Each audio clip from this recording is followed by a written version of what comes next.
প্রত্যেকটা মানুষ তো আলাদা, প্রত্যেকটা দর্শক আলাদা, প্রত্যেকের আলাদা আলাদা পার্সপেক্টিভ আছে, তাদের ভালো মন্দ যা হবে ডেফিনেটলি বলবে। একই দিন আমার নেগেটিভ চরিত্র করতে হচ্ছে বা পজিটিভ করতে হচ্ছে। আমার যতটা লিমিটেশন, আমার যতটা কাজ করার সীমা, সেটা তো আমি করব। যারা কাস্টিং করে তারা আমাকে ভালো ভালো চরিত্রের জন্যই বেছে নেয়। ভূত প্রেত বলে আলাদা করে কিছু বিশ্বাস করার মতো কিছু নেই। অনেক মানুষ চিনতে ভুল করেছি পাস্টে। বছরের শেষ আর বছরের শেষে কলকাতায় বেশ জাঁকিয়ে ঠান্ডা পড়েছে। আর এই জাঁকিয়ে যে ঠান্ডাটা পড়েছে তার মধ্যে যদি রাতে কম্বলের নিচে একটু থ্রিলার বা একটু ভূতের ধরনের গল্প হয়, ব্যাপারটা খুব একটা মন্দ হয় না আমার মনে হয়। Hello, welcome to we spot you. আমি সুচরিতা, আর আজকে আমার সাথে আছে সেই ভুতুড়ে গল্প নিয়ে যে আজকে কথা বলবো, অভিনেতা ফাহিম মির্জা। তুমি স্বপ্নে যা যা দেখো সেগুলো তো একটা চেতনা, ভিজুয়াল ইমেজেস। আচ্ছা, যদি এরকম শীতের রাতে একটু ভূতের গল্প হয়, তুমি বললে যে তুমি ফিল্ম দেখতে ভালোবাসো, তাহলে কিরকম হয় ব্যাপারটা? বেশ মজারই হয়। ইনফ্যাক্ট আমি মাঝে মাঝে দেখিও। রিসেন্টলি একটু আমি থ্রিলার দেখেছি, এটা হচ্ছে স্ট্রেঞ্জ থিংস। স্ট্রেঞ্জ থিংস এর যে বড় টুটা এসেছে ওটা কমপ্লিট করলাম। তো এছাড়া আমি ভূতের সিনেমা দেখতে থাকি। কনজিউরিং বলো দেখেছি, কনজিউরিং এর তো সমস্ত পার্টগুলো, লাস্ট পার্টটা খালি আমার দেখা হয়নি। নান টুটা আমি দেখেছি। তো প্রত্যেকটা ভূত আমি দেখতে থাকি। ভূতের সিরিজ বেশ বেশি ভুতুড়েতে চলে যাচ্ছি আমরা। যাই হোক, আমরা বেশি ভুতুড়েতে ঢুকে পড়েছি। আমরা আসি এবার নিশীথ সেনে। এটাও কিন্তু কম ভুতুড়ে নয়, এটা বেশি ভুতুড়ের মধ্যেই পড়ে। দেখে আমার মনে হয়েছে যে একটু বেশি ভুতুড়ে, তার সাথে মেকআপটা। মেকআপ খুব ভালো মেকআপ করেছে, খুব ভালো মেকআপ করেছে শিল্পী বলে আমাদের যে। তুমি কি শুধুই পুলিশ? আমি তো ফাহিম, আমি তো সেটাই জানি। না, তুমি কি নিশীথ সেনে শুধুই পুলিশ? নিশীথ সেনে তো পুলিশ আমি, হ্যাঁ। আর কিচ্ছু না? নিশীথ সেনে আমি বাবা, নিশান আমি একজন হাজবেন্ড, আমি একজন রেসপন্সিবল সিটিজেন। আর বাকিটা ক্রমশ প্রকাশ্য নাকি? হ্যাঁ, বাকিটা তো সিরিজ দেখলেই বুঝতে পারবে। সাথে সাথে যেহেতু বললে পুলিশ, সেহেতু তোমাকে আমরা এখনো একটা পুলিশের চরিত্রে দেখতে পাচ্ছি, আর সাথে সাথে আরো একটি চরিত্রে দেখতে পাচ্ছি, যেই চরিত্র দুটো একদম একে অন্যের পরিপূরক বলা যায়। দুটো ব্যালেন্স করা, একটাই খুব ভালো আর একটাই খুবই কুচুটে, খুবই খারাপ। কিভাবে দুটো ব্যালেন্স করছো? একটু তো টাফ বটেই আমার জন্য, বাট আমি এটাকে খুব এনজয় করি। একই দিনে আমার যখন বেশিরভাগ সময় এরকম হয়েছে, একই দিনে আমার দুটো কাজ পড়ে গেছে। একই দিনে আমার নেগেটিভ চরিত্র করতে হচ্ছে বা পজিটিভ করতে হচ্ছে। তো সেক্ষেত্রে একটু অসুবিধা হয়, but I am enjoying it. কারণ আমি অন্যভাবে দেখি, আমি দেখি যে দুটো কাজকে আমাকে প্যারালালি ভালো করে করতে হবে। সারাদিনে সেই প্রমিসটা করেই যায় যে দুটো চরিত্রকেই একদম অ্যাপ্রোপ্রিয়েট করতে হবে, কোথাও কিছু ত্রুটি বা খামতি থাকলে হবে না। তো সেটা দিনের শেষে ফুলফিল যখন করতে পারি, আমাকে আরো কনফিডেন্স দেয়, আরো মোটিভেটেড হই। পরের দিনে সেটাকে আরো বেটার করার চেষ্টা করি, মানে আরো সেটাকে বেড়ে যায়। তো এইভাবে মানে পুরো বিষয়টা আমার কাছে একটা মানে এনজয়ের জায়গায় চলে এসেছে। আচ্ছা, দুটো শেড কি কোনোভাবে নিজের পার্সোনাল লাইফে কোনোভাবে এফেক্ট ফেলে কি, বিশেষ করে দুষ্টু চরিত্রটা? না, একেবারেই ফেলে না। বাট এই দুষ্টু চরিত্রটা একটু আলাদা ছিল শুরুতে, যখন আমাকে অ্যানালিসিস করা হয় যে এই চরিত্রটা এরকম ডিফারেন্ট ছিল। এটা তামিলে একটা প্রজেক্ট হয়, এইটাই সেটারই রিমেক করা হয়েছে বাংলাতে। তো সেটা কমপ্লিটলি ডিফারেন্ট ছিল। তো এটাকে আমি এর মধ্যে একটু কমিক অ্যাড করে, এর মধ্যে একটু অনেক কিছু জিনিস অ্যাড অন করেছি। হ্যাঁ হ্যাঁ হ্যাঁ, দিয়ে একটা ভালো রান্না করে একটা ভালো একটা ডিশ তৈরি করেছি, যেটা দর্শক দেখে মানে অতগুলো খাবারের মধ্যে অতগুলো চরিত্রের মধ্যে আমার চরিত্রটাকে ইজিলি আইডেন্টিফাই করতে পারি। তো এটা আমার কাছে ব্লেস যে আমি যেটা করছি সেটা দর্শক ভালোবাসছে, এটা আমার জন্য অনেক বড় একটা ব্যাপার। কোনো এক ভয়ঙ্কর আত্মা বৃষ্টির ক্ষতি করতে চাইছে। প্যারাসাইকোলজিস্ট নাথিং বাট থাপ্পা। এখানে এইভাবে একটা পোড়া টায়ার। আচ্ছা, দর্শকের বকাগুলোকে প্রায়োরিটি দেওয়া হয়? না না না, দর্শকের তো প্রত্যেকটা মানুষ তো আলাদা, প্রত্যেকটা দর্শক আলাদা, প্রত্যেকের আলাদা আলাদা পার্সপেক্টিভ আছে, তাদের ভালো মন্দ যা হবে ডেফিনেটলি বলবে। একদম ফ্রি, তাতে কোনো এ হয় না। আমার যতটা লিমিটেশন, আমার যতটা কাজ করার সীমা, সেটা তো আমি করব। দর্শক কতটা নেবে না নেবে সেটা দর্শকের উপরে, বাট আমার অনেস্টিটাও তো আমাকে রাখতে হবে না।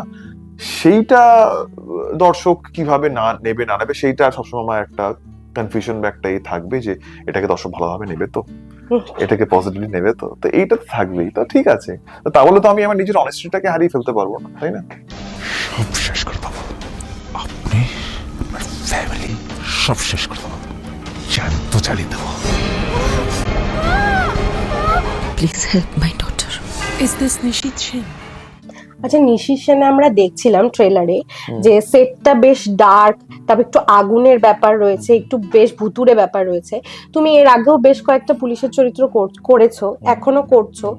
নিশিত সেনে পুলিশের চরিত্র করার পেছনে কি কিছু মানে এক্সট্রা কিছু আছে? না, এক্সট্রা কিছু না। ইনফ্যাক্ট নিশিত সেনের এই চরিত্রটা নিয়ে আমি খুব একটা খুশি ছিলাম না। যখন প্রথমে এই প্রজেক্টটা নিয়ে আমাকে বসা হয়, এটা গল্প সম্বন্ধে আমাকে বলা হয়, আমি আর 5টা কাজের মতো এটাকে দেখতে পেয়েছি। বাট যখন ডিরেক্টর আমাকে এটা নিয়ে একটা আশ্বাস দেয় যে এটা একটু অন্য ধরনের মানে ওয়েব সিরিজ হতে চলেছে, এটা আর 5টার মতো নয়, এটা অ্যাপ্রোচটা ডিফারেন্ট হবে, আমার একটু কনফিডেন্স পাই। এবং ধীরে ধীরে ওয়ার্কশপ করা যখন স্টার্ট করি, তখন আমি কনফিডেন্স পুরোপুরি পেয়ে যাই যে না, এটা একটু আলাদা হতে চলেছে, দর্শকদের এটা পছন্দ হবে। কাজের ক্ষেত্রে ফাহিমদা কি একটু চুজি? একটু তো চুজি, একটু চুজি। যদিও আমাদের এখানে অনেকগুলো চয়েসেস নেই যে এটা চুজ করব, আর আমি খুব বড় তো বিশাল কিছু অভিনেতা নই যে আমার চুজ করার জন্য অনেকগুলো অপশনস আসবে। বাট তবুও still, despite of all this things, যারা কাস্টিং করে তারা আমাকে ভালো ভালো চরিত্রের জন্যই বেছে নেয়, সেটা আমি ব্লেসড। আচ্ছা, কখনো মনে হয়েছে যে আমাকে এই পুলিশের চরিত্রই দেখা যাচ্ছে, তো কোথাও গিয়ে আমি এই পুলিশের চরিত্রটাতেই ফিট হয়ে যাচ্ছি? হ্যাঁ, ফিট তো হয়ে, সেটা তো ভাবা হয় ডেফিনেটলি। দর্শক যারা চুজ করে, যারা আমাকে বলে, অ্যাপ্রোচ করে, অফার করে এই কাজ পুলিশের চরিত্রের জন্য, তারা তো পুলিশ হিসাবেই করে। বাট সামহাও চরিত্রগুলো আলাদা আলাদা হয়, মানে মানুষগুলো আলাদা আলাদা হয়। আমার কাছে যখন চ্যালেঞ্জ হয়ে যায় যে ফাহিম হিসাবে পুলিশ তো আমি করেছি, বাট প্রত্যেকটা পুলিশ যে আলাদা আলাদা মানুষ, সেই দেখতে এক হলেও, একই কস্টিউম হলেও মানুষ যে আলাদা, তার আচার ব্যবহার, তার সমস্ত কিছু দিয়ে সে চেঞ্জ করতে পারবে, সেটা আমাকে চ্যালেঞ্জ হয়। আমি সেই চ্যালেঞ্জটাকে অ্যাকসেপ্ট করি, মানে চ্যালেঞ্জটাকে নিই এইভাবে আর কি। আচ্ছা, নিশিত সেনে তো আমরা বেশ একটু ভয় দেখতে পাচ্ছি, ফাহিমদা কিসে ভয় পায়? এই ভূতের থেকে মানুষে বেশি ভয় পায়। কোন মানুষকে বিশ্বাস করব, তারপরে সে ক্ষতি করে দেবে, তারপরে সে হার্ম করে দেবে, সেটা বেশি ভয়ঙ্কর। ফাহিমদা কি মানুষ চিনতে ভুল করে? হ্যাঁ, ডেফিনেটলি অনেক মানুষ চিনতে ভুল করেছি পাস্টে, এখনো ভুল করি, তবে সময়ের সাথে সাথে, সেই ম্যাচুরিটির সাথে সাথে, এক্সপিরিয়েন্সের সাথে সাথে সেটা কমে গেছে অনেক। আচ্ছা, নেগেটিভ এনার্জি, স্পিরিট, ভূত, এগুলোতে বিশ্বাস হয়? কম বেশি। আমি নেগেটিভ এনার্জিতে বিশ্বাস করি, বাট ভূত প্রেত বলে আলাদা করে কিছু বিশ্বাস করার মতো কিছু নেই। আত্মা বলে একটা বস্তু আছে জানি, কিন্তু সেটা কখনো রিয়েলাইজ করিনি, ফিল করিনি। কিছু শুটিং করার সময় কিছু ফিল করে? শুটিং করার সময় কি জানো তো, মানে যে কোনো মানুষেরই কোনো অন্ধকার জায়গায়, ধরো এই যে আমরা অফিসে এই মুহূর্তে বসে যে জায়গাটা কাজ করছি, পুরো ফাঁকা যদি হয়ে যায়, অন্ধকার যদি হয়ে যায়, তোমার এখানে একটা অদ্ভুত ফিল হবে। তার মানে কি এখানে ভূত আছে? Not necessary. এটা একটা সাইকোলজিক্যাল ব্যাপার, ঠিক আছে? সেই জায়গা থেকে হতেই পারে, বাট সেইভাবে কোনো প্রমাণ পাইনি যে কিছু ফিল পাচ্ছি, কিছু বলছে, কিছু ইন্ডিকেশন দিচ্ছে। Not that kind of thing মানে ever happen in my life. সাথে সাথেই তোমার দুটো ধারাবাহিক চলছে, আর একটা খুব জনপ্রিয় ধারাবাহিক ফুলকি শেষ হয়েছে, সেই নিয়ে দর্শকের কাছে কিছু রেসপন্স পাও? মানে বলে দর্শকের কাছে তো সেটাই আমার বললাম, ব্লেস, যে দর্শক এই ফুলকি সিরিয়ালটাতে 2.5 বছর ধরে আশীর্বাদ করে গেছে, 2.5 বছর ধরে ভালোবাসা দিয়ে গেছে। সেই ভালোবাসার জন্যই তো 2.5 বছর ধরে সিরিয়ালটা আমরা চালিয়েছি। তো দর্শকদের কাছে এটাই বলার যে আমরা সত্যি খুব গ্রেটফুল এবং খুব ব্লেসড যে আপনাদের মতো দর্শক পেয়েছি। আপনারা আমাদের সেই ভালোবাসা দিচ্ছেন, এটা আরো দিন, এটাকে মাল্টিপ্লাই করুন যাতে আরো ভালোবাসা বাড়ে। শীতের শহর, আমাদের কলকাতা আরো বেশি সুন্দর হয়ে যায়, তো সেখানে কি টুকটাক প্রেমের হাওয়া বইছে? চারিদিকে বইছে, আজকে মি ফাহিমদার চারিপাশে কি বইছে? আমি নিজেও জানি না, আমি কাজ নিয়ে বেঁচে থাকি। হয়তো বইছে, আবার বইছে কিনা সেটাও জানি না। এটাও কি নিশিত সেনের থ্রিলারের মতনই ক্রমশ প্রকাশ্য? হ্যাঁ, এটা ক্রমশ প্রকাশ্য। এখানেও থ্রিল, এটা জন্য টাইম দিতে হবে। এখানেও থ্রিল, এখানে সাসপেন্স। আচ্ছা, মানে আমরা থ্রিল করব, সাসপেন্স করব, তারপর আবার ভুতুরে জিনিসপত্রও দেখবো, মানে সব বলো। ফুল এনজয়মেন্ট, ফুল এন্টারটেইনমেন্ট। 2 তারিখ নিশিত সেন আসছে, হ্যাঁ। শেষ করব। তোমার বড় তারা আমরা দেখেই বুঝতে পারছি, সব শেষে কি বলবে? সবশেষে এটাই বলবো যে অনেক ভালোবাসা দিয়ে, অনেক অনেস্টি দিয়ে আমরা কাজটা করেছি। অনেকটা সময় লেগেছে কাজটা করতে, তার জন্য আপনারা দেখবেন তা নয়। আপনারা দেখবেন এই কারণে যে আপনাদের প্রত্যেকের তো আমাদের সময়ের দাম আছে, সেই সময়টা যেটা আমরা ইউজ করি দেখি, সেই সময়টা আপনারা যদি নিশিত সেন দেখেন এন্টারটেনমেন্ট পাবেন, সেই থ্রিল পাবেন, সাসপেন্স পাবেন, হররটা তো আছেই। আর আমাদের যে সৎ প্রচেষ্টা সেটা সেখানে ফুটে উঠেছে, সেটা আপনারা দেখতে পাবেন। Thank you. আগামী 2 জানুয়ারিতে প্ল্যাটফর্ম 8-এ আসছে নিশিত সেন, আপনারা দেখুন, এনজয় করুন।